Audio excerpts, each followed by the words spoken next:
Mesdames, Mesdemoiselles, Messieurs, bienvenue sur Belgocamp 21 Web TV. Au sommet de cette émission, la fin de l'hégémonie occidentale sur le monde. Monsieur Toga, bonsoir. Oui, bonsoir, Monsieur Guy Ekwala, et merci de l'invitation. Ukraine has biological research facilities, which, in fact, we are now quite concerned Russian troops, Russian forces may be seeking to gain control of. So we are working with the Ukrainians on how they can prevent any of those research materials from falling into the hands of Russian forces should they approach. Les États-Unis, pour attaquer l'Irak, avaient affirmé que Saddam Hussein disposait des armes à destruction massive. La Russie affirme avoir trouvé des armes en matériel biologique développées à des fins militaires appartenant aux Américains en Ukraine. L'on peut se poser la question, pourquoi les Américains ont choisi l'Ukraine? Oui, c'est une question qui est logiquement posée, pour la simple raison que, historiquement, quand on regarde l'histoire de la volonté des États-Unis à intégrer l'espace d'antan qui était l'ex-Union soviétique, elle a des appétits, et comment elle le fait, c'est ce qui est intéressant ici. Et cela me permet de mettre en lumière les acteurs, certains acteurs venant des États-Unis qui ont vocation à implémenter cette politique d'expansionnisme que l'Amérique voudrait étendre sur le monde, ici en particulier au niveau de l'Ukraine. On a Nolan Victoria, qui est à l'époque en mission au niveau de l'Ukraine pour implémenter, n'est-ce pas, l'idéologie selon laquelle les valeurs occidentales ont cours de cité au niveau de l'Ukraine, et que ces valeurs-là sont adoptées par le peuple ukrainien ou alors de l'ancienne obédience de l'Union soviétique. Et à travers cela, il y a une affirmation à la fondation américano-ukrainienne selon laquelle 5 milliards de dollars ont été dépensés pour donner corps aux aspirations ukrainiennes à adopter cette philosophie qui porte des valeurs européennes à ce moment-là. On est alors dans les années 2014. Et en 2014, on avait le point d'achoppement de la révolution de la dignité ou alors de la révolution du Maïdan qui est mise en valeur, qui est mise en branle, qui fait tomber par là le président Yanukovych. Quand on parle du président Yanukovych, on voit, n'est-ce pas, ici ce double jeu qu'il a eu avec l'accord portant association de l'Union européenne et l'association de l'Union européenne et de son pays qu'est l'Ukraine. Il s'est aventuré, et puis avec la pression de Poutine ou alors de Moscou, il s'est ravisé sur cet accord-là. On est en 2012 à cette période-là. Si on évoque ici Nolan Victoria, c'est aussi pour exprimer, n'est-ce pas, le fait que au niveau du Sénat américain, elle a eu à affirmer, alors là, elle a affirmé que oui, en Ukraine, il y a des installations à velléité biologique qui sont installées au niveau de l'Ukraine. Elle a affirmé cela au niveau du Sénat quand, je crois, un sénateur lui posa la question: est-ce qu'il y a des hôpitaux biologiques au niveau de l'Ukraine? Elle a affirmé de façon mordicus que oui, cela existe. Et c'est pour la recherche au niveau des armes, pas des armes, j'ai envie de dire, mais de la recherche biologique. Mais si on remonte dans le temps, on a aussi en 2009 la création d'une société qu'on appelle Rosenman Seneca, qui est, n'est-ce pas, une firme mise en place par Hunter Biden, qui vous avez, n'est-ce pas, deviné de qui il est issu, le président des États-Unis. Et ils font de cette société-là avec quelques partenaires, à l'instar de Archer ou alors de Christopher Heinz, qui est lui le beau-fils de John Kerry. Et à travers cela, en 2014 toujours, cette date-là, il faut la retenir, en 2014, ils essayent, Joe Biden et Archer, essayent d'intégrer le conseil d'administration d'une firme qu'on appelle Burisma. Elle fait dans l'exploitation minière avec prégnance au niveau de l'Ukraine.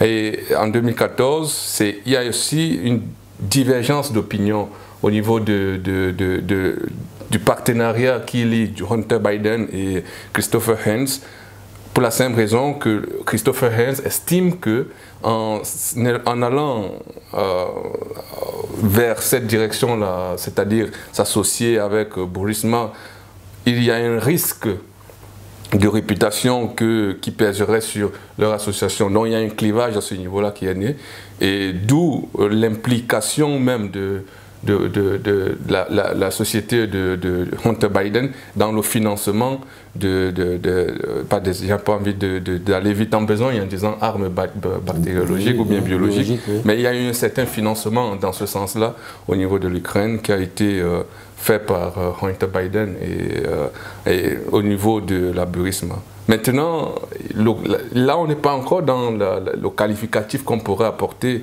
pour dire finalement que oui, c'est un financement qui sera fait pour mener des recherches dans le sens biologique. Il y a un lien qu'il faut mettre ici en branle, et ce lien-là, c'est la Metabiota, qui est une firme aussi qui fait, comme son nom l'indique, dans le domaine sanitaire, et qui est à la tête de cette institution-là, c'est tout simplement Wolf, Nathan, si mes souvenirs sont exacts, on l'appelle aussi le chasseur de virus.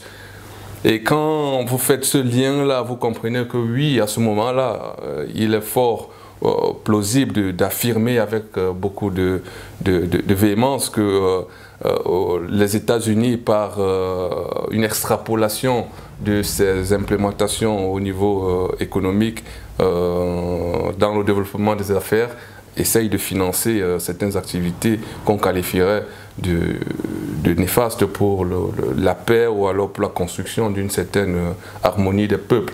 Parce que à travers, si les États-Unis se développent dans ce sens-là, on voit ici qu'elle met en mal un rival d'antan, où on se rappelle encore de la guerre froide, et avec des événements qui ont eu lieu avec le fameux téléphone rouge, ou alors le téléphone arabe, où on disait le téléphone qui, pour parler un peu de l'image qu'on a du président George Bush, je crois, non pas George Bush, celui qui est décédé là, comment il s'appelle encore, Kennedy, voilà. Et on a ces images là, donc c'est encore cette atmosphère là qui est créée ici pour, n'est-ce pas, montrer que oui, en Ukraine, il y a une certaine velléité des États-Unis à développer, ma foi, des laboratoires biologiques.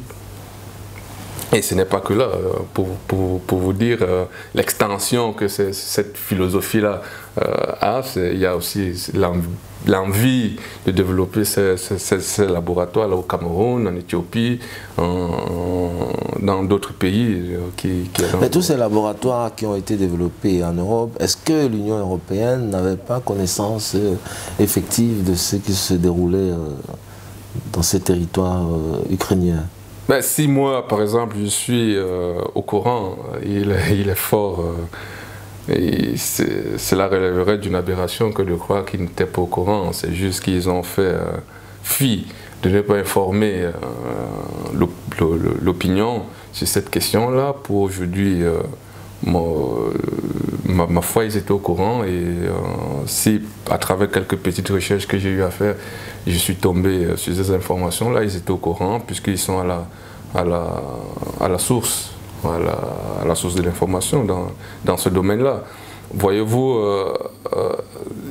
il y a beaucoup d'intérêts qui sont mis en place, Et si les intérêts sont mis en place, il faut savoir vers quel côté doivent se pencher ces intérêts-là. Est-ce que cette information sera en défaveur des intérêts occidentaux? Que oui, parce qu'il y a aussi un conflit d'intérêts au niveau quand on évoque le nom Hunter Biden, et puis cette filiation-là, vous voyez qu'il y a un peu une image qui sera ternie par là. Aujourd'hui, c'est clair que on essaye de ne pas imputer ne même pas révéler l'existence de ces laboratoires-là et affirmer mordicus que c'est la Russie qui essaye de gazifier, j'ai envie de dire, parce que c'est gazifier, non pas gazifier, mais développer ces armes-là, les armes chimiques, pour mener la guerre au niveau de l'Ukraine. Donc il y a un méli-mélo là qu'il faut un peu restituer, comme on essaye de le faire ici aujourd'hui. Un méli-mélo qu'il faut clarifier. Le président Poutine affirme que les États-Unis n'avaient pas de mandat pour attaquer l'Irak.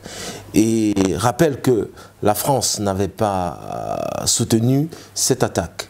Est-ce que la guerre en Ukraine a définitivement affaibli le Conseil de sécurité des Nations Unies? Dans une certaine mesure. Ici, vous me permettrez d'illustrer cela à travers les accusations fortes que porte le président Poutine, parlant n'est-ce pas, de l'Occident.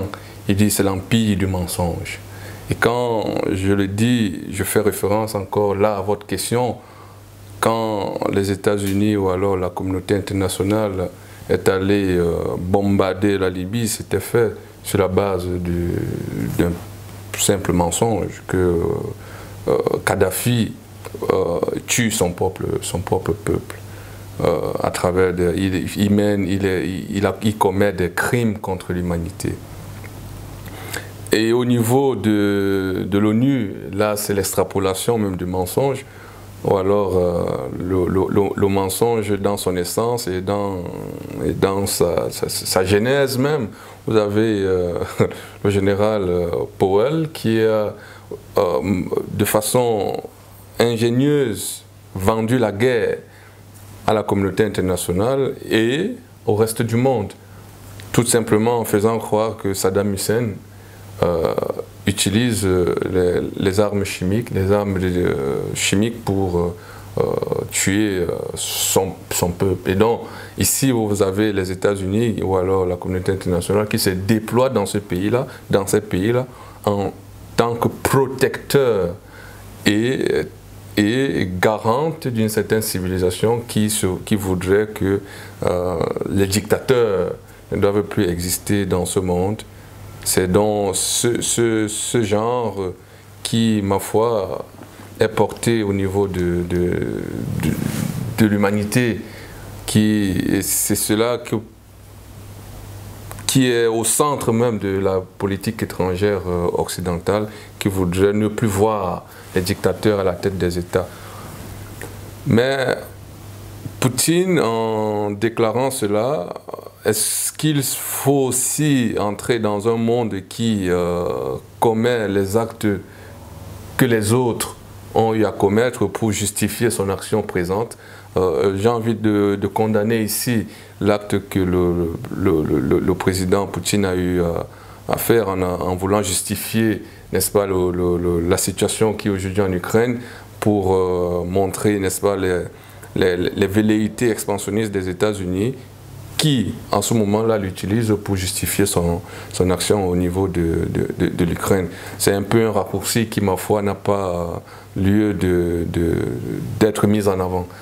Il faut juste que la conscience humaine se rappelle que par le passé, et je présume que c'est dans ce sens-là qu'ils utilisent ça, que les États-Unis et la fameuse communauté internationale utilisent des stratagèmes basés sur du mensonge pour mener leur politique au niveau de quelques pays qui ne sont plus en droit de citer avec leur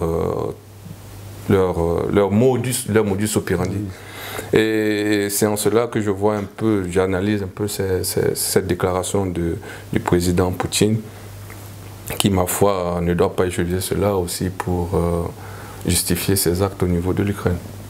Finalement, est-ce que ça, concrètement, est-ce que ça affaiblit le Conseil de sécurité? Oui, le Conseil de sécurité est affaibli du moment où les 5 puissances qui gouvernent dans cette histoire-là sont en conflit. Et logiquement, ce Conseil, il est affaibli parce que ce n'est plus la volonté, ici c'est la volonté du plus fort qui va gagner.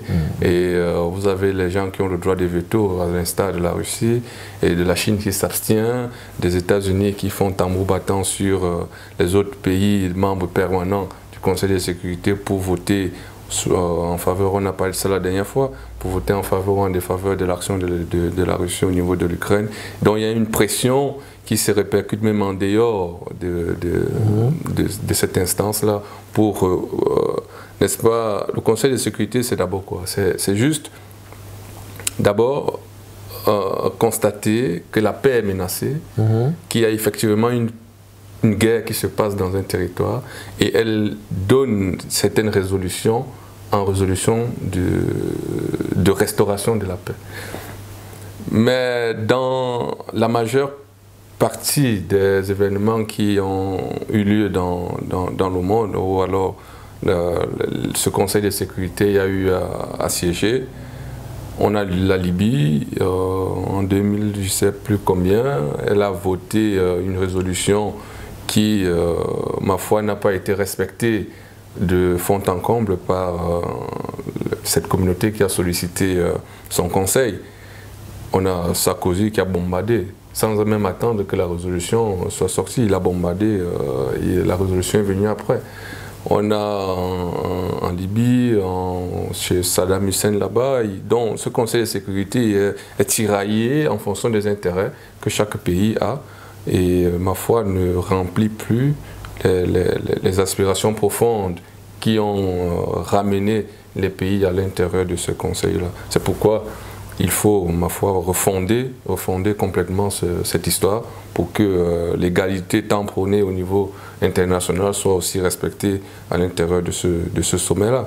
Sinon, la guerre telle qu'elle est déclarée au niveau de l'Ukraine ne trouvera pas une issue à l'intérieur de ce sommet parce que le droit de veto et les intérêts bilatéraux qui existent entre les États mettront de côté cette histoire-là, telle que le président de Gaulle a eu à le dire, parlant de son patron qui lui a conféré une certaine responsabilité dans la résolution des conflits, c'est un machin.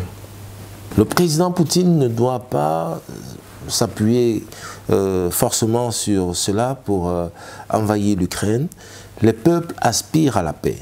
L'OTAN a fait environ 14 500 morts en Afghanistan, 224 000 morts en Syrie, 1 200 000 morts en Irak. L'ONU affirme qu'au moins 636 civils ont été tués en Ukraine. Nous savons que l'OTAN est un outil de la politique étrangère des États-Unis. Ne faudrait-il pas que cette alliance soit complètement repensée? Moi, je poserais la question autrement. Est-ce que l'existence de l'OTAN est d'actualité? Si je pose la question ainsi, c'est parce que l'émanation même de l'OTAN est,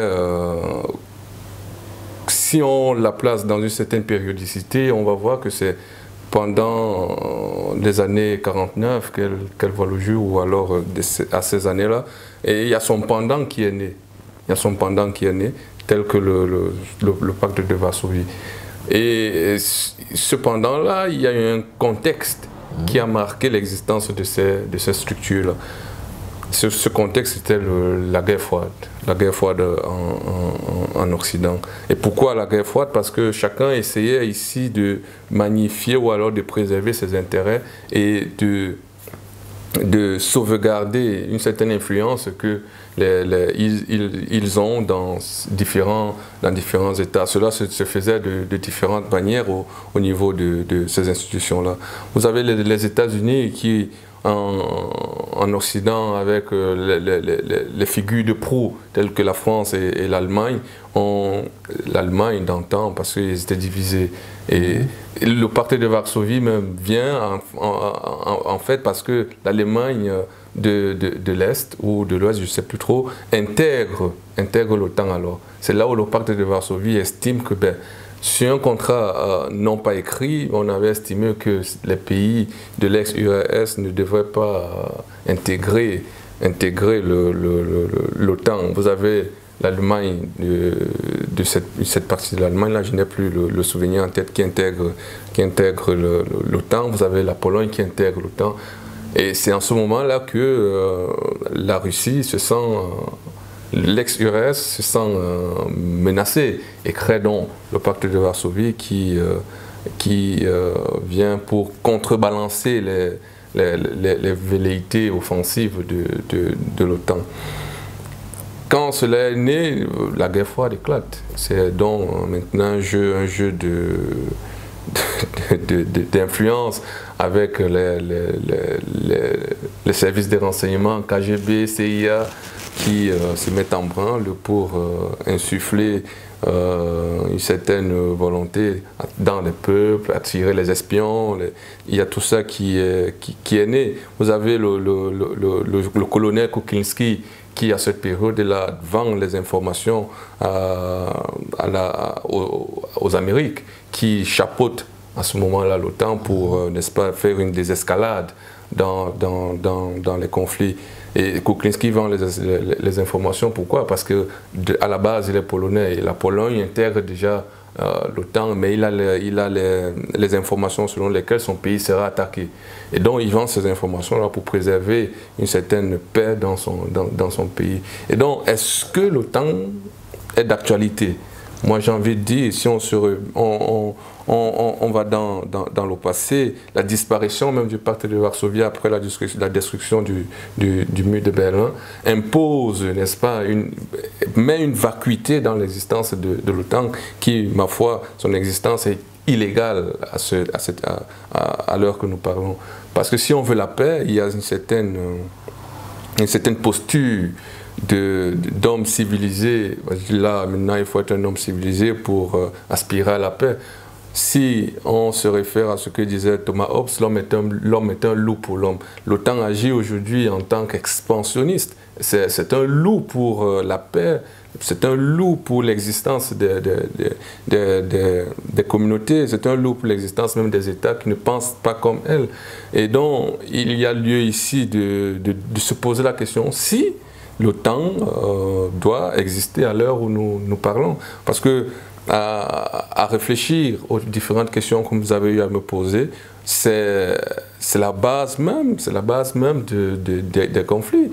Vous avez en 1999 le responsable même de cette institution-là, je ne sais plus s'il était un des responsables, j'ai envie de dire, a projeté l'OTAN dans des sphères qui n'étaient pas les siennes. Donc il estimait que faire la guerre au niveau de l'OTAN devrait se passer maintenant en dehors de ses frontières respectives. Et donc, out of the box, il disait.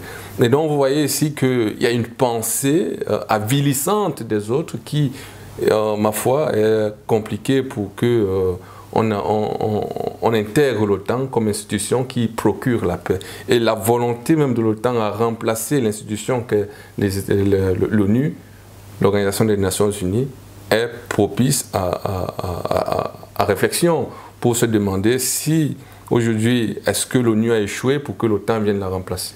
Et donc, il faut se poser autant de questions et conclure, pour ma part, que l'OTAN est source de conflit. L'OTAN est source de conflit le 20 novembre 1945, une date historique.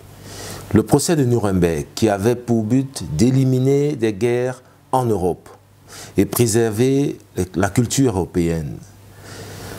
L'histoire a-t-elle été oubliée? Non, je pense pas que l'histoire a été oubliée. Affirmer cela, c'est vouloir dire que la Shoah a été oubliée. Pourtant, le procès de Nuremberg vient ici pour apporter une certaine réparation aux actes ignobles qu'a commis le Führer d'antan, appelé le président du Troisième Reich, Adolf Hitler. Et ce procès-là avait, avec la volonté de son procureur général, Jacobson, l'intention d'instaurer une justice universelle qui s'imposerait à l'humanité pour que plus jamais ce qui a été commis comme acte ignoble ne se reproduise dans le futur. Mais nous sommes loin de faire une comparaison ou alors de faire une analogie avec ce qui se passe aujourd'hui en Ukraine avec les atrocités de la Shoah. Nous sommes très loin. Mais il faut aussi rappeler que le procès de Nuremberg, c'est comme Göring disait, c'est la volonté des gagnants qui est en train de s'exprimer. Et à travers cela, c'est un peu le cliché qui colle à ce procès-là.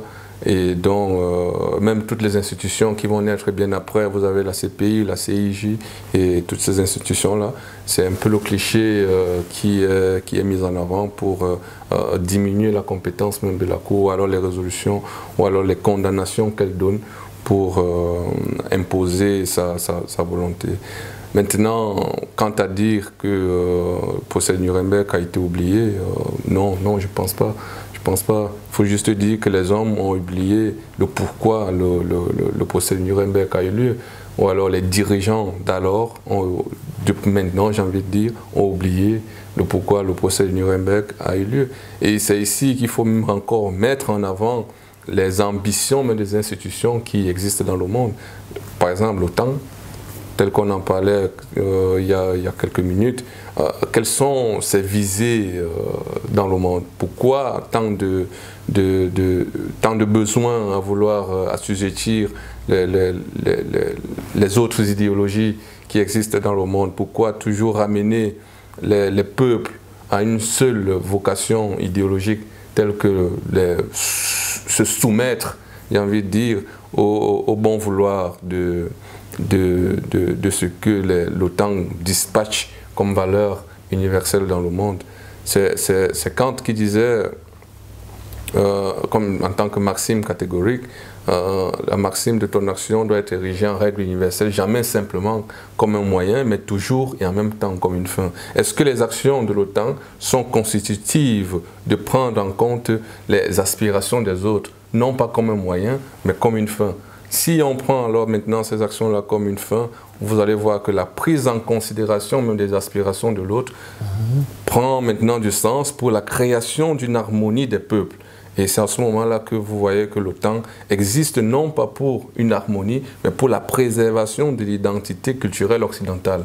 Et quand j'entends ici culturelle occidentale, je n'inclus pas la Russie. La Russie est en conflit avec l'OTAN et son idéologie expansionniste. C'est pourquoi le tout premier discours qu'a tenu le président Poutine, pour moi, je le place un peu dans le prisme du trotskisme, dans ce sens où il fait appel à l'humanité. Ne voyez-vous pas tour à tour les puissances impérialistes arriver? C'est un peu comme ça que Trotsky s'exprimait dans le temps pour me montrer que l'impérialisme arrive. Et c'est un peu dans ce sillage-là que je situe le premier discours du président Poutine pour interpeller la communauté mondiale, non plus internationale, mais la communauté mondiale, sur les visées de dénazification de l'Ukraine. Est-ce que maintenant la question fondamentale que moi, en tant qu'individu du monde, me pose, c'est de savoir est-ce qu'il y a des nazis en Ukraine?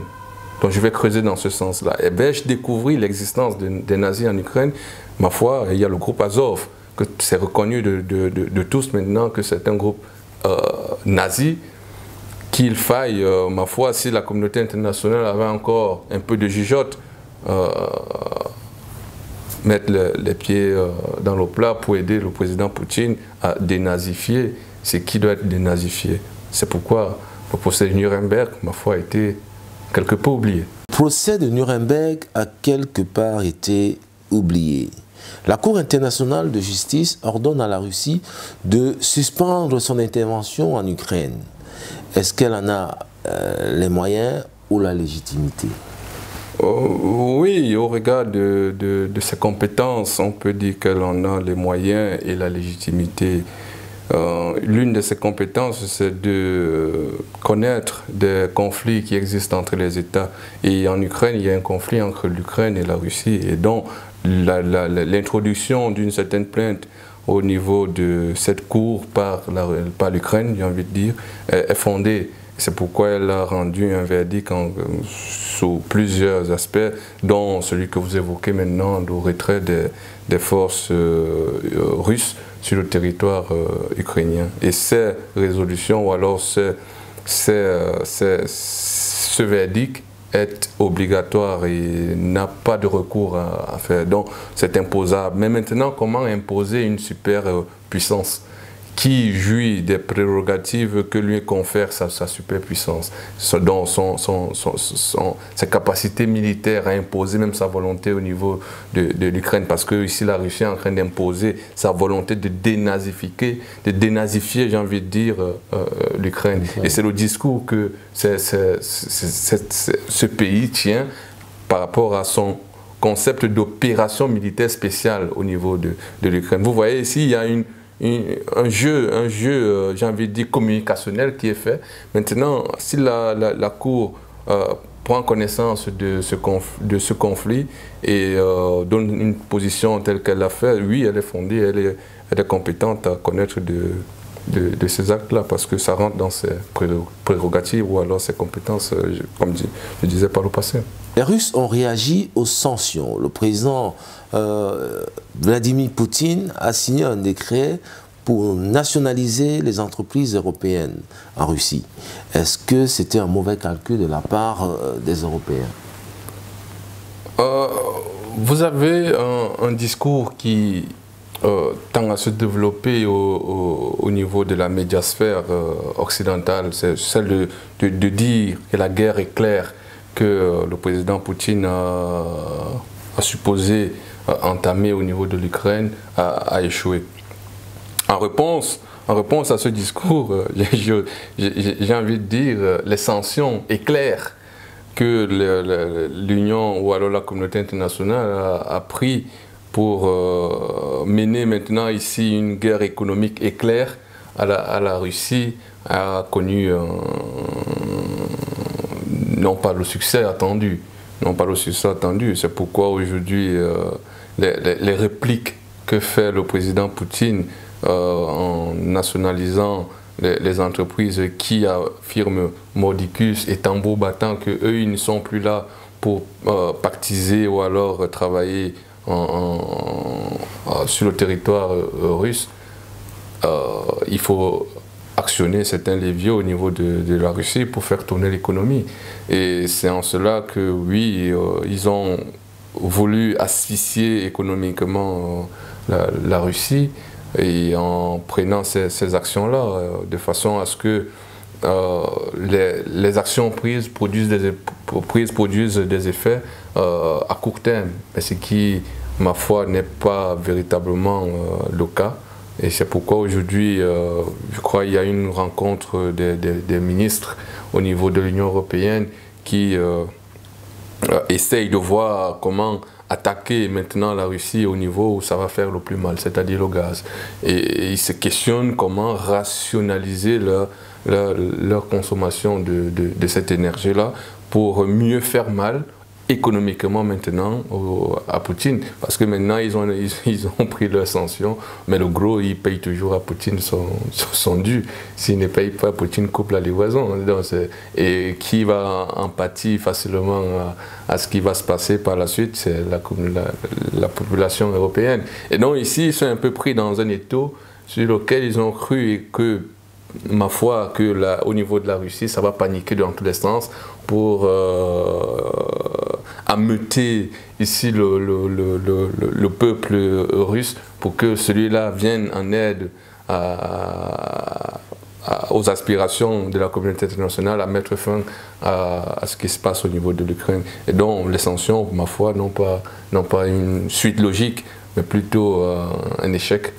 qui, je pense, que sera aménagé d'ici là au niveau des think tanks pour mieux faire mal au niveau de l'économie russe. Aujourd'hui, le rouble se porte bien. Vous avez, j'espère qu'on en parlera par la suite, vous avez les échanges qui se font déjà en rouble. L'Iran a payé le gaz ou alors le pétrole russe en rouble. Ce n'est plus en dollars que ça se passe. Et donc, vous voyez ici que c'est un peu compliqué au niveau de la communauté internationale quand ils voient les échanges qui se font, les partenariats qui se tissent et les influences même que la Russie au niveau de certains pays quant à ce que leur pression, la pression occidentale j'entends, ne se fait pas de façon à ce qu'ils espéraient. Je vais ici parler du Venezuela. Ce n'est pas le fameux président consulaire, c'est Guardado ou bien Guardo, qui a été reconnu par la communauté internationale comme président. Ce n'est pas lui, mais c'est maintenant Maduro. Il y a un précédent maintenant. Est-ce que Maduro sera là à suivre béatement la communauté internationale quand il sait ce qui s'est fait dans le passé? Est-ce que cela sera fait? Il y a eu beaucoup de frasques de la communauté internationale. Aujourd'hui maintenant, qui veulent ramener la majeure partie des pays au monde derrière leur cause, à condamner la Russie et à punir la Russie au niveau économique, c'est un peu compliqué. La stratégie alimentaire, dans un contexte où, qu'il s'agisse du blé, du maïs, des céréales, plus largement parlé, l'Ukraine et la Russie sont deux marchés très importants. Notre Europe est d'ores et déjà déstabilisée par la guerre à cet égard. Elle le sera encore plus dans 12-18 mois, en raison de ce qui ne peut être planté en ce moment même en Ukraine. Et l'Europe, mais avec elle l'Afrique, seront très profondément déstabilisées sur le plan alimentaire. Il nous faut donc là aussi nous préparer et réévaluer nos stratégies de production pour d'abord défendre notre souveraineté alimentaire, mais pouvoir aussi définir et réévaluer une stratégie à l'égard de l'Afrique, sans quoi plusieurs pays en Afrique seront touchés dans la période de 12 à 18 mois par des famines en raison précisément de la guerre. Il sera compliqué et difficile de mettre en mal économiquement la Russie du président Poutine. Le président Macron a annoncé que l'Afrique et l'Europe seront très profondément déstabilisées par la guerre en Ukraine. Pourquoi l'Afrique ne se positionne pas-elle en alternative en développant l'agriculture industrielle, du blé ou du maïs? Pour répondre à votre question, il faut régionaliser d'abord l'Afrique. Et quand on parle de régionaliser l'Afrique, il faut voir l'Afrique centrale, l'Afrique australe, l'Afrique. Et maintenant, au niveau de ces régions-là, est-ce qu'il y a une politique qui va dans ce sens? J'ai envie de dire non.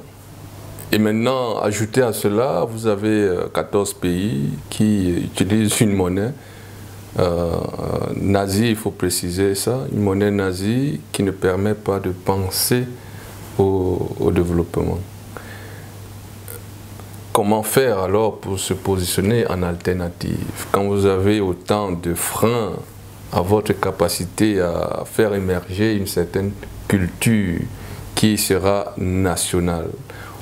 Par exemple, au Cameroun, il est difficile de consacrer même une culture en tant qu'identité. On a maintenant les identités variées au Cameroun, à savoir que si tu manges le héros aujourd'hui, il faut juste savoir l'origine du plat.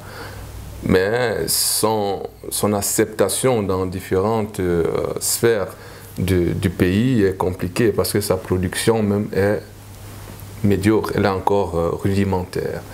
Et face à cela, comment vous voulez que des pays qui ont des cultures qui leur sont propres, incapables de les développer, commencent à penser à alternatives pour contrecarrer les frasques qui viennent de l'Occident. C'est un peu compliqué, c'est un peu difficile. Il faut ici mettre en avant des génies qui pensent Afrique, qui vivent pour l'Afrique et puis qui sont nés et grandis pour la cause africaine. Et aujourd'hui, les gens qui nous dirigent, parce qu'il faut les appeler les gens qui nous dirigent, n'ont pas cette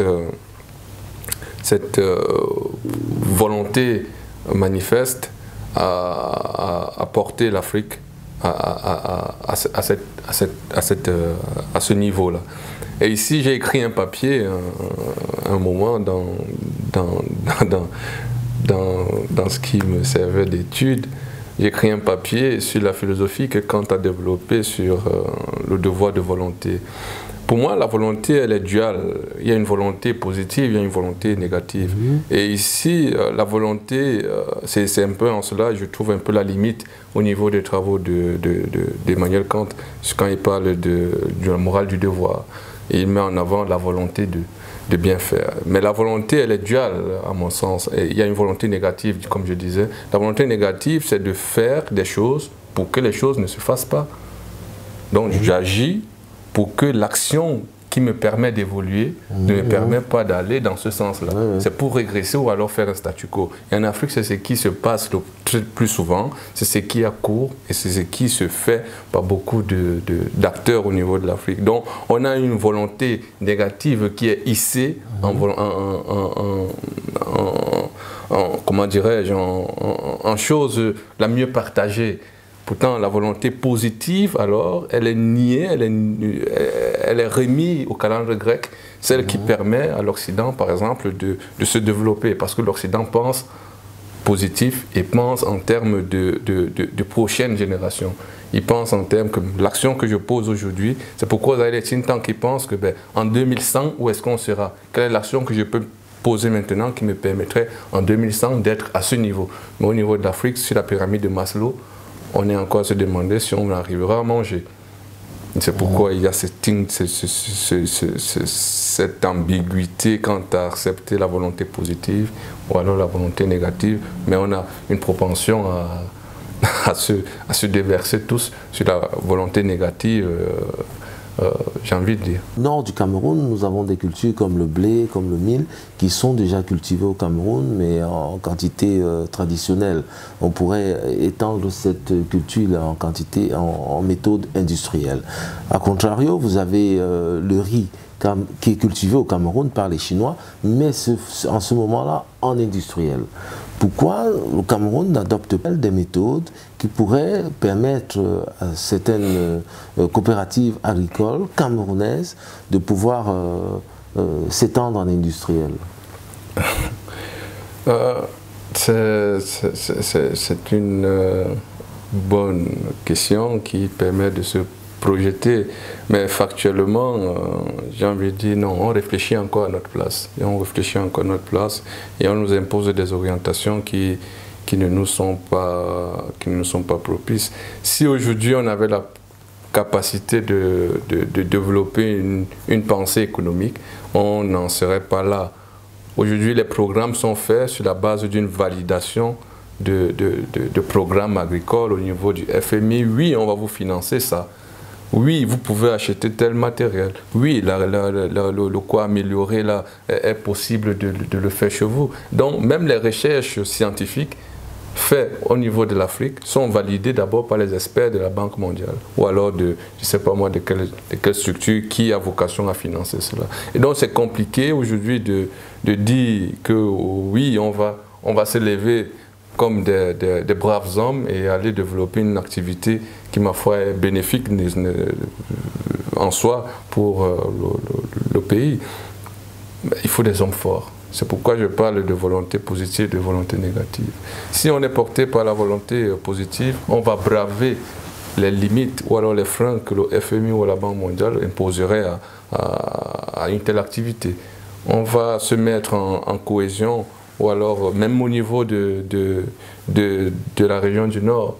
Combien d'élites il y a au niveau de la région du Nord qui pourraient booster cette production-là? Combien d'élites? Vous avez les Kavayegué, Mahmoud Ousmane, mais il y a plein d'élites qui ont quand même fait fortune. Les Dan Poulo, vous avez plein d'élites qui ont fait fortune, qui pourraient investir dans cette activité-là. Mais pourquoi ils ne le font pas? Parce qu'ils n'ont pas une certaine vision, comme par exemple, l'exemple que j'ai, c'est par exemple comment est ça? Dangote. Il a développé toute une industrie pour la transformation de la tomate au niveau du Nigeria. Il l'a fait tout seul. Peut-être avec quelques partenaires, mais c'est lui la face visible du projet. Mais au Cameroun, puisque vous parlez du Cameroun, quel est l'homme d'affaires camerounais qui a mis une structure en place et qui a une portée au-delà des frontières même du Cameroun? Je ne trouve pas. On est toujours la même affaire du Bayam Salam, j'ai envie de dire. On se débrouille comme on peut. Et il faut faire avec tout ça parce qu'il y a une certaine mentalité, une volonté négative à faire des choses. C'est un peu mon axe d'analyse que je choisis malheureusement pour vous répondre. Il faut sortir de là pour maintenant porter cette culture qui existe à un autre niveau et qui permettrait au Cameroun, à cette région en particulier, de se développer. Alors, concrètement, l'affirmation du président Macron a son sens. Alors l'Afrique souffrira du fait que l'Ukraine n'est envahie par la Russie aujourd'hui. Ça a du sens, mais c'est interpellatif à mon niveau. C'est interpellatif. Ça m'interpelle. Pourquoi? Est-ce que je vais rester à ce moment-là à consommer les produits de l'Hexagone, le blé, je ne sais pas moi quoi, les céréales, je ne sais pas moi? Est-ce qu'on va rester à consommer cela quand on peut avoir des alternatives et produire ces alternatives-là pour la satisfaction de la population? Vous avez aujourd'hui, comment ils appellent ça, l'insuffisance alimentaire qu'ils estiment qu'il y a en Afrique. Est-ce que c'est vrai? Est-ce que c'est faux? Je ne sais pas. Mais il y a des statistiques qui montrent que c'est vrai, qu'il y a l'insuffisance alimentaire. Et pourquoi c'est vrai? Le riz qui est produit en SMNO ne couvre pas l'étendue du territoire. Et donc on ne peut même pas d'abord l'exporter. Ou alors même il y a une création de la rareté qui est faite pour l'augmentation des prix par les investisseurs de ce secteur.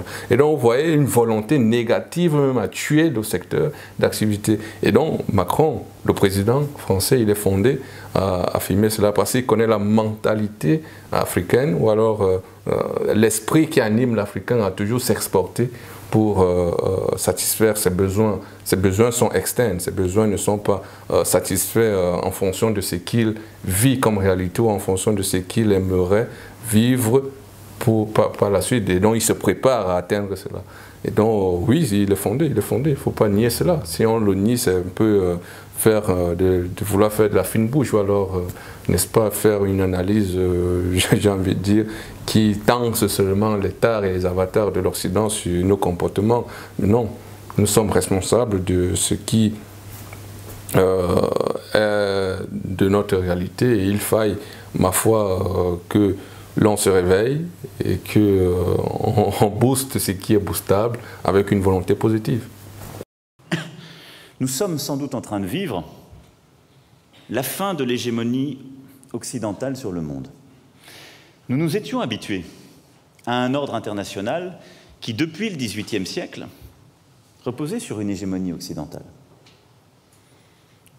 Vraisemblablement française au XVIIIe siècle, par l'inspiration des Lumières, sans doute britannique au XIXe grâce à la révolution industrielle, et raisonnablement américain au XXe, grâce aux deux grands conflits et à la domination économique et politique de cette puissance. Les choses changent.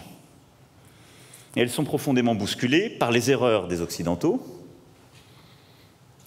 dans certaines crises, par les choix aussi américains depuis plusieurs années, et qui n'ont pas commencé avec cette administration, mais qui conduisent à revisiter certaines implications dans des conflits au Proche et Moyen-Orient et ailleurs, et à repenser une stratégie profonde, diplomatique et militaire, et parfois des éléments de solidarité dont nous pensions qu'ils étaient des intangibles pour l'éternité, même si nous avions constitué ensemble dans des moments géopolitiques qui pourtant aujourd'hui ont changé. Et puis, c'est aussi l'émergence de nouvelles puissances dont nous avons sans doute longtemps sous-estimé l'impact. La Chine au premier rang, mais également la stratégie russe, menée, il faut bien le dire, depuis quelques années avec plus de succès, j'y reviendrai, l'Inde qui émerge, ces nouvelles économies qui deviennent aussi des puissances, pas seulement économiques, mais politiques, et qui se pensent, comme certains ont pu l'écrire, comme de véritables États-civilisations, et qui viennent non seulement bousculer notre ordre international, qui viennent peser dans l'ordre économique, mais qui viennent aussi repenser l'ordre politique et l'imaginaire politique qui va avec beaucoup de force et beaucoup plus d'inspiration que nous n'en avons. Regardons l'Inde, la Russie, la Chine. Elles ont une inspiration politique beaucoup plus forte que les Européens aujourd'hui. Elles pensent le monde avec une vraie logique, une vraie philosophie, un imaginaire que nous avons un peu perdu. Et donc tout ça vient nous bousculer très profondément, vient rebattre les cartes. Je ne parle pas évidemment de l'émergence africaine, chaque jour confirmée, et qui se traduit aussi là par une recomposition profonde, et j'y reviendrai aussi. Le risque dans cette grande bascule qui se double également d'une bascule géopolitique et militaire. Nous sommes dans un monde où les conflits se multiplient et où je vois deux principaux risques. Le premier, c'est que ces conflits font de plus en plus de victimes civiles et changent de nature. Regardez les théâtres d'opération partout dans le monde. Et la deuxième chose, c'est que l'ensauvagement est reparti. Et là aussi, l'ordre sur lequel reposaient parfois nos certitudes et notre organisation est en train de disparaître. On abandonne les traités de contrôle des armements, qui venaient là aussi de la fin de la guerre froide, chaque jour dans l'innocence et le silence. Tout ça doit nous poser des questions profondes. D'abord, nous faire constater que les habitudes, les dogmes qui étaient les nôtres ne sont plus valables. Et ensuite, ça doit nous conduire à interroger notre propre stratégie. Parce que les deux qui ont aujourd'hui des vraies cartes en main dans cette affaire sont les États-Unis d'Amérique et les Chinois. Et ensuite, nous avons un choix par rapport à ce grand changement, ce grand basculement. Décider d'être des alliés minoritaires de l'un ou l'autre, ou un peu de l'un, un peu de l'autre, ou décider d'avoir notre part du jeu et de peser. Le président Macron a prévenu l'Afrique, c'est une façon de prévenir l'Afrique. Il faut passer à un développement certainement industriel pour éviter des souffrances. Mais c'est la fin de l'hégémonie occidentale sur le monde, a reconnu le président français Emmanuel Macron. Est-ce que l'Europe reconnaît là son retard sur le continent africain face à ce monde qui est devenu multipolaire par la force des événements? Oui, l'Europe a un fort retard d'analyse sur le devenir de l'Afrique. Parce que comme son président, parce que si l'Europe veut s'adresser à l'Afrique, il faut avoir une figure de proue. Et la figure de proue la mieux choisie qui fera écho au niveau de l'Afrique, c'est le macronisme, c'est Macron, le président français, qu'ils vont envoyer pour porter le message occidental en direction de l'Afrique. C'est en ce sens-là que, oui, s'il affirme ainsi, c'est parce qu'il voit les velléités émancipatives que l'Africain développe, ou alors que l'analyse, ou alors la portée de l'analyse que l'Africain a aujourd'hui tend à vouloir se départir des agissements du colon, parce que nous sommes encore sous colonie, du moins les 14 pays ou les 15 qui utilisent encore cette monnaie nazie là. Et donc il est fondé à porter ce genre de propos, parce qu'il y a cette montée en puissance de cependant ce courant de pensée qu'est le panafricanisme, qui met en lumière les déboires que causent les puissances impérialistes au niveau de l'Afrique, et donne des orientations qui permettraient à nos pays ou à ce continent-là d'avoir une multiplicité d'horizons pour mieux se départir sans toutefois avoir des gros chocs si aujourd'hui on se départit de la France au niveau du franc CFA. Pourquoi l'alternative russe, l'alternative Inde, l'alternative Pakistan, l'alternative Chine est une aubaine. Et ce qui fait frémir l'Occident quand il voit l'émergence de ces puissances-là. Et ajouter à cela, il ne faut pas prendre juste l'émergence de ces puissances-là comme acquise ou alors comme quelque chose qui est bénéfique pour l'Afrique. Il faut que l'Africain développe une fois de plus la volonté positive à atteindre cette aspiration-là. Et c'est en cela que si l'Africain prend conscience de ça, tel que le président français a pris conscience de la position que la France ou alors l'Occident occupera, si leur hégémonie d'alors est définitivement finie, comment il interpelle dans ce sens-là les think tanks qui doivent penser à repenser la relation qu'ils auront et la place qu'ils doivent avoir dans cette relation-là. Et donc c'est à nous de nous dire, ben, vous estimez que bon, vous avez défini que l'hégémonie elle est finie, ok, on a pris conscience que l'hégémonie elle est finie. Maintenant, quel est le rapport que vous voulez avoir avec nous? Nous maintenant on se définit dans ce sens-là et on se projette. Et si on se projette, quelle est l'offre que l'Occident fait à l'Afrique pour qu'on s'attache toujours le bon vouloir? Non, il y a la Chine aujourd'hui qui est là, il y a l'Inde qui est là, il y a la Russie qui est là, il y a plein d'autres pays qui ont montré leur volonté à travailler avec les Africains. C'est à nos dirigeants d'avoir une volonté positive une fois de plus pour travailler au devenir de l'Afrique et des Africains, pour que le constat que fait le président Macron, qui est une réalité, ne se transforme pas au niveau de l'Africain en ce que j'ai envie de dire une cause de leur propre, de notre malheur futur. Donc ils sont déjà là en train de penser comment mater l'Afrique sous une autre forme. Donc nous, maintenant, on doit juste d'abord travailler à abolir le franc CFA, à trouver une autre monnaie, à tisser des partenariats économiques avec des puissances autres que l'Occident et ramener dans notre escarcelle des puissances militaires, une puissance militaire forte avec le développement, j'ai envie de dire, d'une bombe atomique qui protégera l'Afrique, ou alors on va au-delà de la bombe atomique, on peut avoir les missiles russes là qui sont suprasoniques et tout. Donc il faut cela en Afrique pour qu'on se sente respecté. Aujourd'hui, pourquoi le président Macron a l'outrecuidance de toujours se mettre à la face de l'Afrique et parler au nom de l'Afrique? Vous avez vu, c'est une digression, mais qui prend tout son sens. Vous avez vu aussi son discours qu'il a tenu par rapport au retrait de la licence de RFI et de France 24 au niveau du Mali. Il s'est mis en dirigeant de ce pays-là.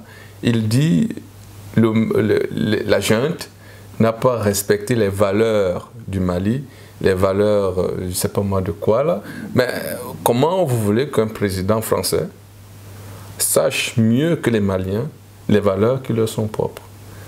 C'est un peu en cela que vous voyez l'expansionnisme occidental dans toute sa nature et dans toute son essence est mis à nu. Et donc il faut juste un éveil d'esprit au niveau africain pour comprendre que non, nous ne sommes pas encore sortis de cette volonté occidentale à nous mettre je ne sais pas moi sous quelles conditions humaines, mais donc il faut travailler, il faut avoir une volonté positive pour que ce genre d'agissement des présidents qui se moquent de nos dirigeants, qui se moquent de nos valeurs à nous, qui se moquent de, je ne sais pas moi, de n'importe quoi qui vient d'Afrique, prennent conscience que oui, il y a une émergence au niveau de la conscience commune africaine qui voudrait se sentir libre, qui voudrait se sentir respecté, qui voudrait se sentir écouté, entendu, et accepter même aussi la direction qu'elle voudrait prendre dans sa relation avec les États. Aujourd'hui, les valeurs qui sont défendues par la communauté internationale, est-ce que ce sont des valeurs que nous avons dans nos cultures, dans nos traditions, dans nos manières d'être? Oui, il faut sortir de la pensée villageoise, comme le président camerounais avait dit, mais est-ce qu'on doit tout accepter pour la simple raison qu'on veut épouser la modernité? C'est un peu la question que je me pose, et c'est en cela que c'est une interpellation une fois de plus à nos penseurs africains à ne plus travailler à commettre des travaux qui restent juste au niveau académique, mais venir sur des plateaux télé, diffuser la connaissance, diffuser le savoir avec un français qui, ma foi, est abordable pour la grammaire qui est au village. Et c'est comme ça la conscience, la masse critique se formera pour les vraies raisons même, la raison d'être de l'État qui permettra à ce que la masse critique, aussi formée rapidement, aussi libérée rapidement. C'est un peu cela le leitmotiv qu'il faudrait avoir quand la déferlante occidentale se versera vers l'Afrique, puisqu'ils sont en train de connaître une déculottée au niveau de Poutine. Il faut donc préparer maintenant les palliatifs. Et c'est ce qu'ils sont en train de faire maintenant avec leur porte-parole Macron. Les penseurs européens sont à pied d'œuvre pour mettre en œuvre une autre dimension de coopération avec les pays africains. L'hégémonie occidentale est appelée à disparaître. L'Afrique s'affranchira-t-elle?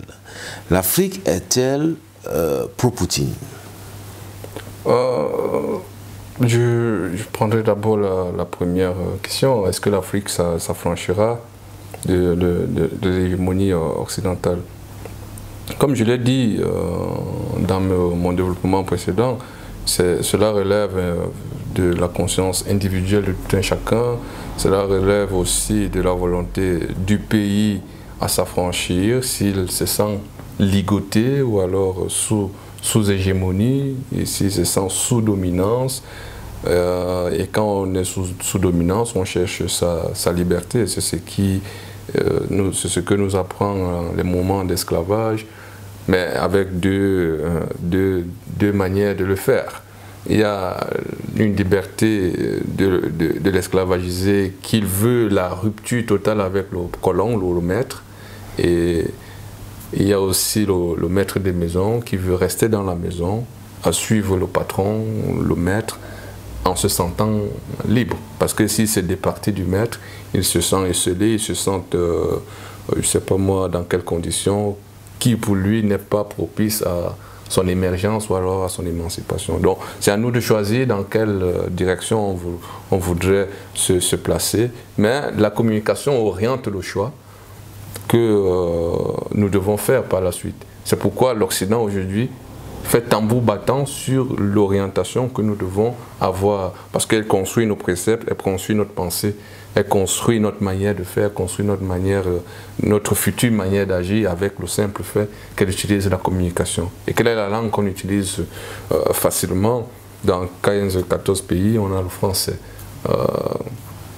Et elle véhicule sa connaissance, sa culture à travers cela. Et donc, il y a un choix à faire, et l'Africain doit, s'il se sent sous domination, faire le choix de ne plus être sous domination. Donc, il a la liberté de rester sous domination, ou je ne sais pas moi, c'est à tout un chacun de savoir dans quelles conditions il se trouve. Mais au niveau de nos suprastructures, c'est aussi... ce choix-là permet même de penser au devenir de nos pays. Si aujourd'hui nous avons des individus qui se sentent sous domination et qui acceptent cette condition-là, imaginez que ce dernier arrive à la tête de notre pays, à la tête de nos États, il va juste gober ce qui vient du maître, sans toutefois se révolter une seule fois et affirmer sa position sur certaines questions qui portent préjudice au développement de son pays. On a beaucoup de pays, de présidents à l'heure actuelle qui sont dans ce cas-là. On a le président du Niger, Bazoum, qui a voulu prendre le contingent de Barkhane, qui était stationné au niveau du Mali, qui a connu ça, une bonne déculottée là-bas. On l'a chassé pour lui dire déguerpissez d'ici. Il a voulu battre en retraite au niveau du Mali, du Niger, sans l'assentiment du peuple. Et maintenant, il y a eu des mouvements au niveau du peuple, du vrai peuple. Parce qu'aujourd'hui, en Afrique, il y a une certaine hiérarchisation du peuple. Il y a le peuple, le bas peuple, il y a le peuple maintenant sous la camisole de ses représentants au niveau de l'Assemblée, il parle au nom du peuple, et vous avez le peuple qui décide en dernière instance en tant que président. Parce que c'est en cela que Jean Bodin nous dit que le peuple perd sa souveraineté en allant au vote. Et donc, quand vous avez cela, Bazoum, pour prendre son cas, il a décidé de ramener Barkhane au Niger. Le bas peuple n'est pas d'accord de cette venue. Ils ont manifesté, brûlé des pneus pour manifester leur courroux ou alors leur mécontentement quant à la décision de celui qu'ils ont élu comme président. Et vous voyez ce clivage entre peuple et dirigeants nous pousse à penser, est-ce que nous agissons sous domination ou alors nous agissons en tant qu'hommes libres? Est-ce que maintenant, en tant qu'homme libre, est-ce qu'on respecte nos intérêts ou alors est-ce qu'on fait respecter les intérêts qui seront bénéfiques pour nos pays ou alors pour ma personne en tant qu'individu? C'est un peu en cela que je laisse la liberté dans mon analyse à tout un chacun à décider dans quelle voie il veut aller. Et pour l'Afrique pro-Poutine, c'est un peu la même réflexion, mais avec une certaine idéologie que chacun a développée. Est-ce que l'Africain épouse les combats du panafricanisme? Est-ce qu'il épouse les combats quelle est la lecture qu'il fait de la colonisation, quelle est la lecture qu'il fait de l'esclavage et quelle est l'analyse globale qu'il se fait du rapport de l'Afrique avec l'Occident? Quand il le fait, et du rapport, il fait un comparatif entre le rapport de la Russie avec l'Afrique. Pour ma part, l'Afrique et la Russie, ils ont connu des rapports. Ça dépend aussi maintenant de la position que vous aviez. Parce que quand vous étiez un révolutionnaire, vous étiez avec la Russie qui venait soutenir les combats d'émancipation, les combats de révolution avec son implication au niveau du canal de Suez, comme on avait vu la dernière fois, et au niveau du FL, le mouvement de libération au niveau de l'Algérie. Elle a soutenu cela au Cameroun avec, par exemple, peut-être l'UPC et je ne sais pas moi. Elle a soutenu les mouvements d'émancipation. Mais maintenant, il y a d'autres Africains qui étaient pour une continuité avec une libération douce. C'est ce qu'on vit aujourd'hui maintenant. On est toujours dans un vouloir, dans la volonté de se libérer, mais sans toutefois prendre la décision ipso facto de se libérer immédiatement. C'est un peu dans cette posture-là qu'on a aussi élevé nos enfants qui ne savent pas à quel moment s'affirmer et quand s'affirmer et pourquoi ils s'affirment. C'est un peu en ce sens-là que, si aujourd'hui l'Africain estime qu'il est pro-Poutine, pourquoi on doit l'en vouloir? Poutine développe une idéologie. Quand il annonçait son opération spéciale militaire de dénazifier l'Ukraine, nous, Africains, est-ce qu'on était au courant qu'il y avait les nazis en Ukraine? On n'était pas au courant. Donc on est rentré dans les recherches, on a découvert le groupe Azov, qui est un peu avec des obédiences nazies, qu'on ne veut pas en parler au niveau occidental, ou alors on en parle mais en minorant les effets que ça pourra avoir.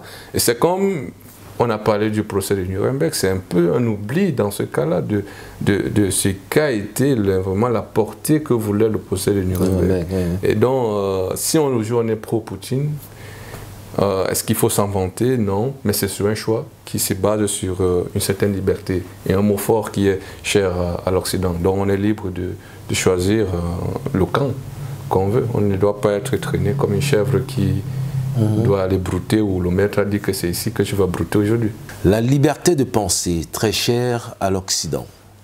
En temps de guerre, la bataille médiatique est un élément fondamental pour orienter la pensée des populations. La sortie populiste du président Poutine fait-elle partie de cette propagande?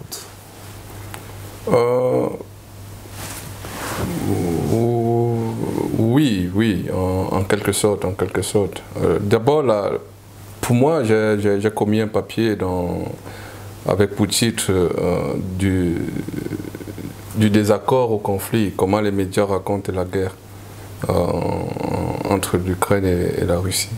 Et dans ce travail-là, j'essaye de montrer que ce n'est pas la guerre au niveau physique, là, que les gens s'échangent des petits de feu ou bien sur le terrain, qui est la véritable guerre. La guerre, elle est d'abord conceptuelle. Elle est d'abord du fait de la communication. Elle est d'abord du fait de comment on structure la pensée de l'opinion publique. Et maintenant, quand les effets physiques de la guerre, parce qu'il y a une avant-guerre, la guerre et après la guerre. Et avant la guerre, comment est-ce que les médias parlaient de la méfiance qui existait déjà entre l'Ukraine et la Russie? Quel est le discours qui était fait? Par exemple, vous avez la situation, par exemple, à Odessa, on parle de génocide là-bas. Au niveau de l'Occident, les médias ont tué l'information ou alors ont tué l'information. Donc, l'opinion publique n'a pas été au fait de la situation réelle qui se passait dans le Donbass. Et en cela, elle a germé une certaine animosité en créant ce que j'appelais dans ce papier-là le substantif pro-russe, pro-ukrainien. Et donc, cette mise en confrontation des appartenances crée une certaine animosité entre même frères et sœurs, qui se sentira, c'est juste un sentiment, je me sens pro-ukrainien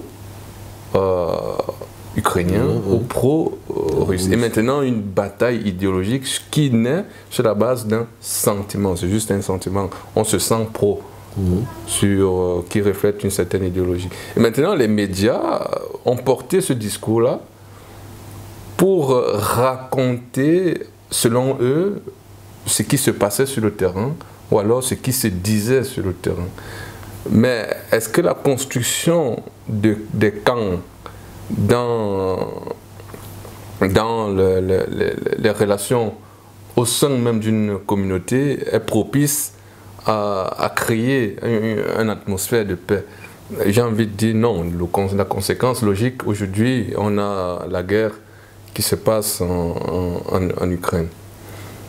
Et comment est-ce qu'il raconte maintenant ces événements-là? C'est ce qui est fascinant. Dans le papier, je parle de seringues hypodermiques occidentales. C'est-à-dire quoi?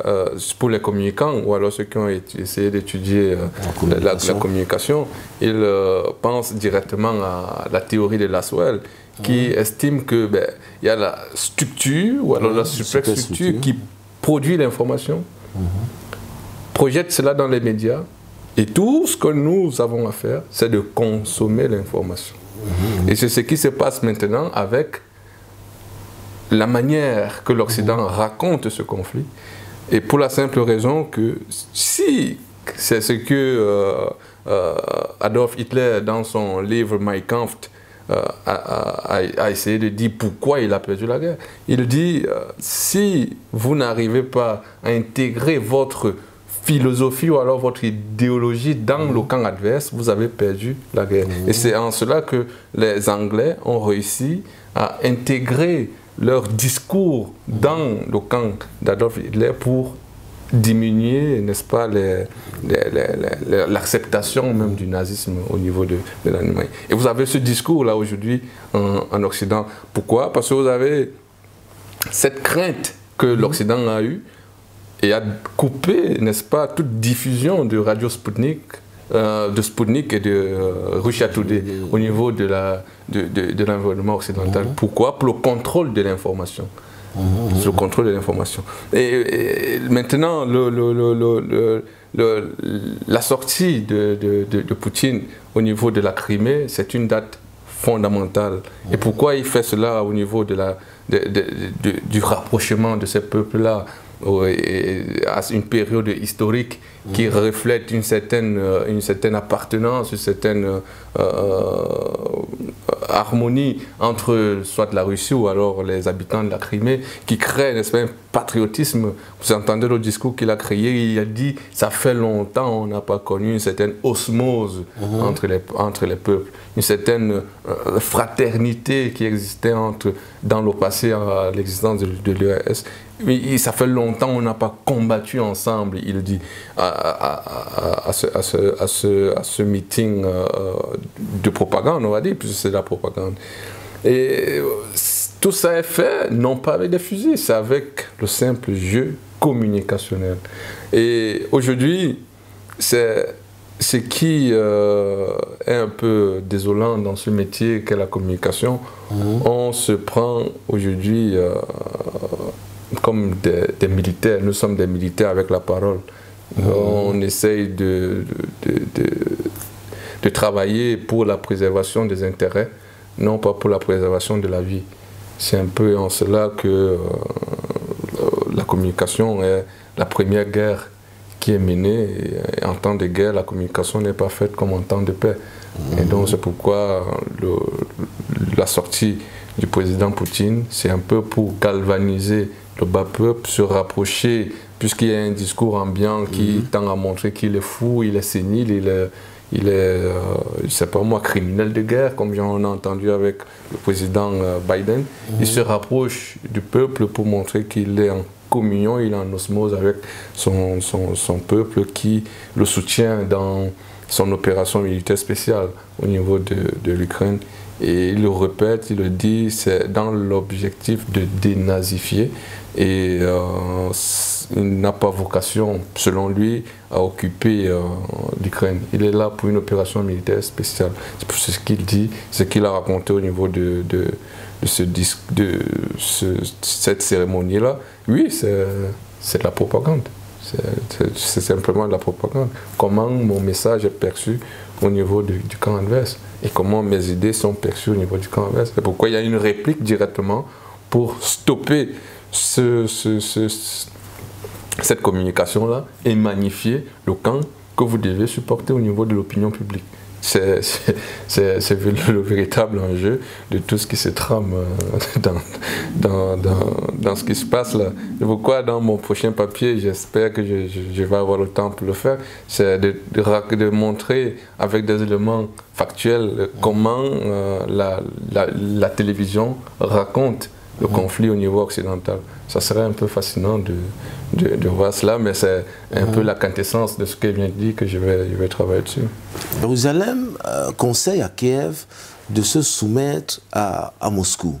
Peut-on considérer cela comme une prise de position? Non, ce n'est pas une prise de position. Vous êtes aussi au fait que Jérusalem aussi connaît quelques problèmes quant à son appartenance soit à la Palestine, soit à l'Israël. C'est un peu cela. Donc maintenant, c'est quel côté de Jérusalem qui a émis ce vœu-là? C'est un mélange de genres que le monde a laissé germer, qui a des répercussions sur la vie du citoyen lambda. Maintenant, est-ce que c'est une prise de position? C'est peut-être du chantage, j'ai envie de dire. Si ça vient de l'Israël, c'est peut-être du chantage. Si ça vient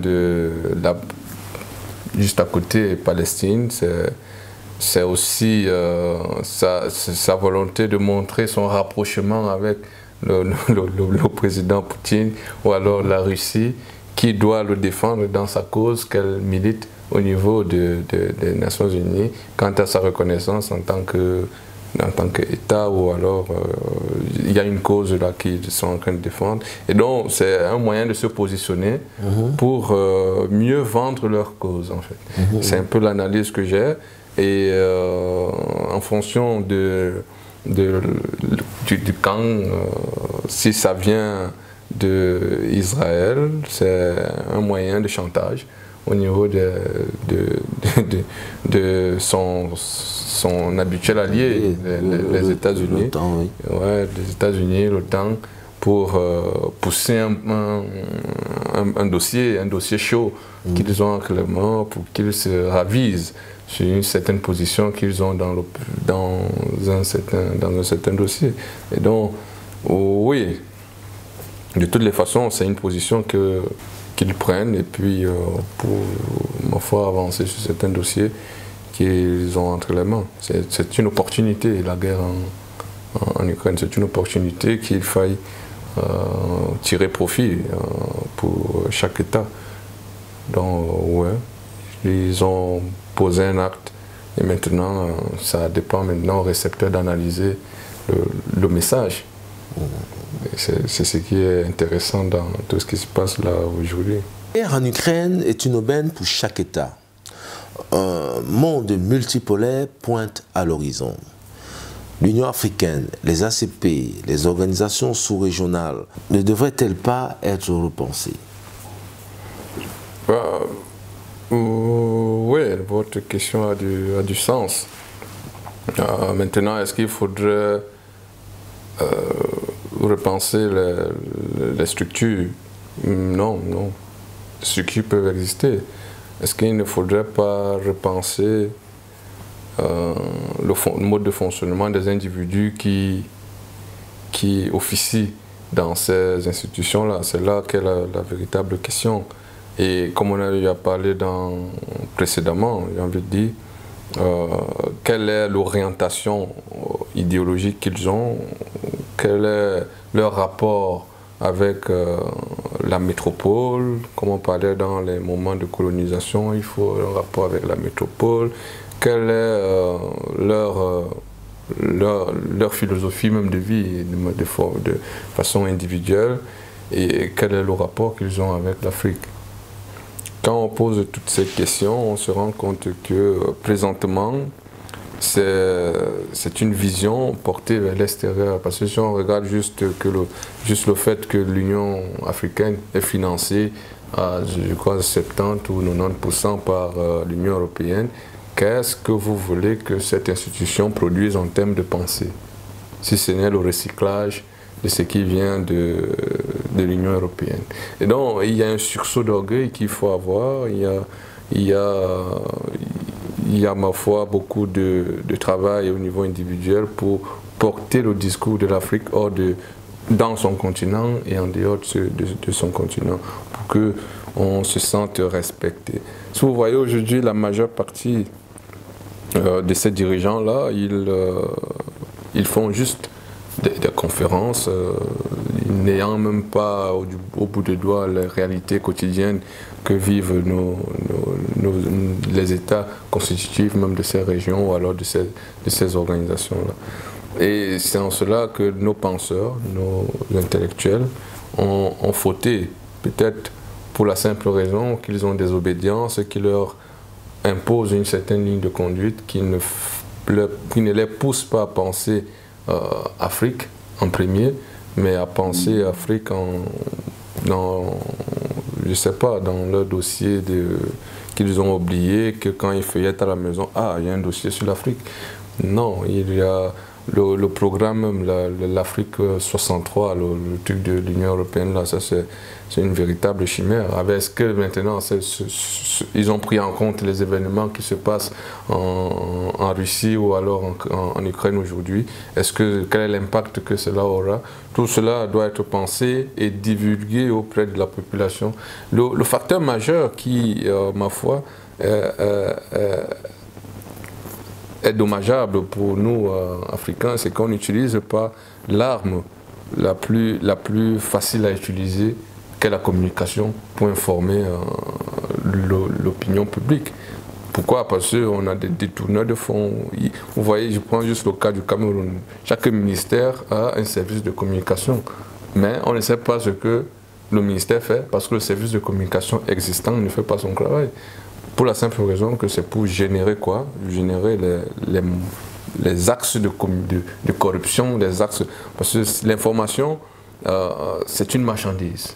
L'information, c'est une marchandise. C'est un sociologue Bourdieu, non pas Bourdieu, j'ai oublié son nom, il a écrit La société de consommation. C'est lui qui dit que l'information, c'est une marchandise. Et donc, celui qui a l'information il vend au premier venu, ou alors il crée la rareté pour que ça crée beaucoup de choses, dont la corruption. Et donc, vous avez tout ça. Est-ce qu'il faut repenser toutes ces structures-là? Non, il ne faut pas les repenser. Il faut que celui qui est en charge de ces structures-là se redéfinisse, comme disait Kizerbo, repenser d'abord son soi et se porter maintenant vers l'extérieur avec son identité propre. Est-ce que nos structures-là ont une certaine identité?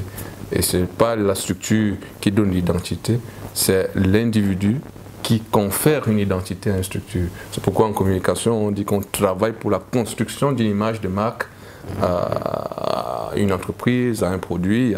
Donc on ne travaille pas pour je ne sais pas moi quoi. Donc il faut qu'on travaille à utiliser de façon efficiente les éléments que nous avons en Clément pour donner sens à ces structures-là qui pour l'instant sont moribondes. Mais il y a une députée européenne qui disait que c'est à l'Afrique de dire aussi ce qu'elle veut. Est-ce qu'elle doit nous rappeler ce qu'on doit dire, ce qu'on veut? Elle n'a pas à nous rappeler, on sait ce qu'on veut, mais ils ont choisi qui doit dire ce que nous voulons à notre place. Si aujourd'hui elle me demande ce que je veux dire de foutre le camp de l'Afrique. Mais est-ce que Macky Sall, c'est pas moi qui auront la force de lui dire cela comme moi je le dis maintenant? Moi je suis jeune, je suis avec une forte volonté de voir l'émergence de l'Afrique. Donc moi je lui dis cache que foutez le camp de l'Afrique. Mais est-ce que ceux qui gèrent nos institutions là ont le courage de leur dire foutez le camp de l'Afrique? Non, ils n'ont pas. Pourquoi? Parce qu'ils sont attachés dans certains réseaux. Ils ont un réseautage qui les enchaîne et qui, ma foi, on balance des solutions. C'est pourquoi ça, c'est l'usage de la communication. On utilise la communication pour informer la masse. Donc quand elle vient dire ça, c'est que elle ne s'adresse pas à ces dirigeants-là, mais elle s'adresse à nous, le bas peuple. Nous, on sait ce qu'on veut.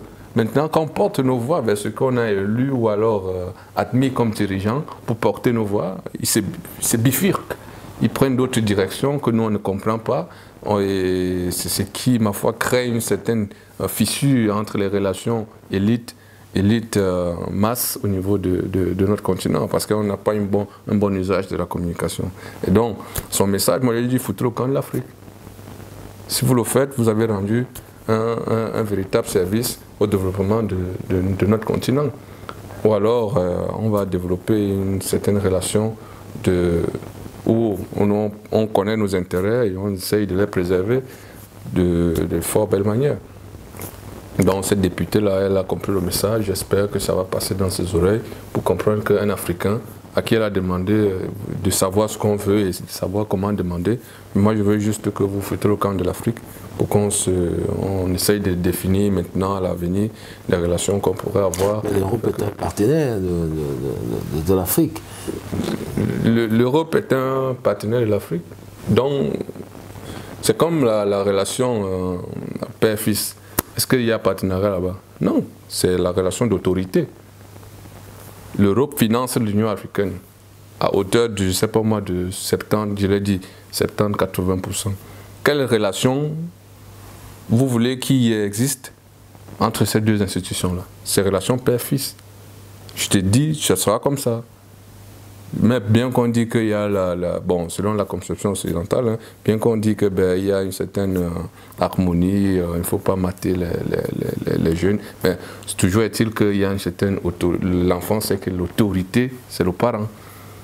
Et donc, l'Europe, avec sa relation qu'elle a avec l'Union africaine aujourd'hui, il faut des hommes forts, tels que Kadhafi a voulu, tels que les présidents qui ont osé, le président Mugabe, et qui avait le courage de dire ce que l'Afrique voulait, l'Afrique profonde, j'entends, l'Afrique qui n'est pas dans les obédiences un peu belliqueuses, là, qui prête à confusion.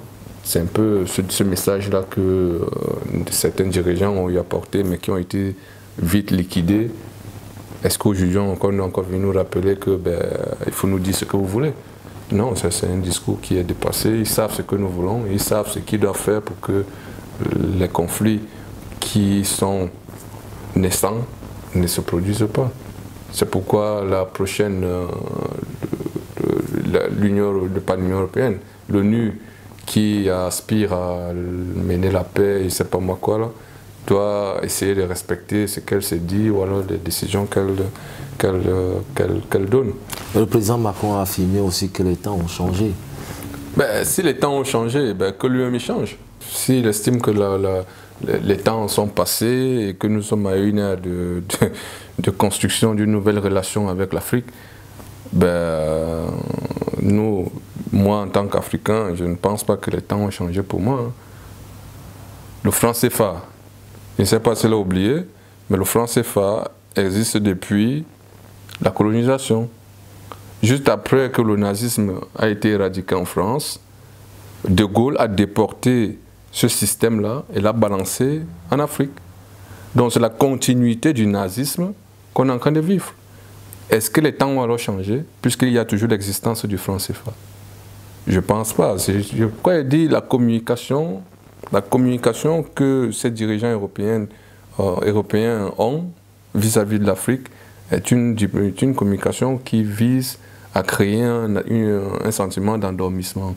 Oui, on a pris en considération vos dires, mais dans les faits, quand tu creuses un peu, tu te rends compte que non, c'est juste des discours de salon. Et puis, ma foi, c'est à nous de nous réveiller, comme je disais, avec une certaine volonté positive pour qu'on confronte les dires à la réalité.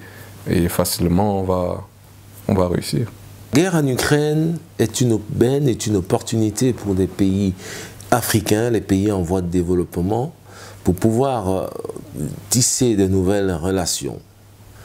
Est-ce que l'Afrique profitera-t-elle de cette aubaine pour pouvoir avoir des relations stables dans un environnement de paix face à ce monde qui se multipolarise?